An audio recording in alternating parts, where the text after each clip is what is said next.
আসসালামু আলাইকুম। চলে এসেছি আপনাদের সামনে আরও একটা নতুন সুন্দর ব্লগ নিয়ে। আশা করছি ব্লগটি দেখবেন। দেখতেই পাচ্ছেন ভিডিওর থাম্বনেল দেখে যে কত সুন্দর একটা রান্না, যে কুকিও রান্না করা মাংস খাচ্ছে। তো রান্না করেছি হচ্ছে আমার মামা। মামা বিদেশ থেকে আসার পর আমি নানি বাড়িতে আসি মামার সঙ্গেই। তো মামাকে অনেক বেশি জোরাজুরি করার পর মামা রাজি হয় যে হ্যাঁ রান্না করবে। আসলে সে রান্নার সিক্রেটটা কারোর সামনে শেয়ার করতে চায় না, তো আমি তাও ভিডিও নিয়ে নিলাম। তো যাই হোক, সে বিদেশে ঠিক যেভাবে রান্না করে আমি বলছি যে কোনো মানুষ হাত দিবে না, শুধু মামাই হাত দিয়ে রান্না করবে। তো কুকিও এই রান্নার ঘ্রাণ শুনে আর থাকতে না পেরে মামার আশেপাশে হাঁটাহাঁটি করতেছে একদম এক নাগাড়ে। দেখতেই পারতেছেন প্রথমে সে মাংসগুলোরে অনেক সুন্দর করে একটু লাল লাল করে শক্ত শক্ত করে ভেজে নিছে। ভাজার পরে এই মাংসটাকে সে উঠায় আরেকটা জায়গায় রেখে দিছে।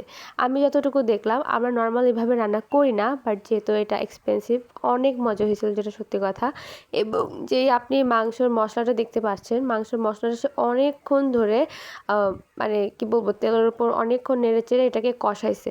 কষানোর পরে যখন পানি দিছে, এবং সব মশলা কিন্তু সে ইউজ করে নাই, মানে বাটনার যে মশলাটুকু দেখতে পাচ্ছেন সেটা কিন্তু অনেকটা তুলে রেখে দিয়েছিল যেন ঝালটা একটু কম হয়। এই ক্ষেত্রে সে আবার কিন্তু এক্সট্রা চাট মশলা আর হচ্ছে গুঁড়া মশলা ব্যবহার করছে। তো দেখতে পারতেছেন যে চাট মশলা আর এটা হচ্ছে গুঁড়া মশলা, মানে এটা হচ্ছে এক্সট্রা গরম মশলা। তো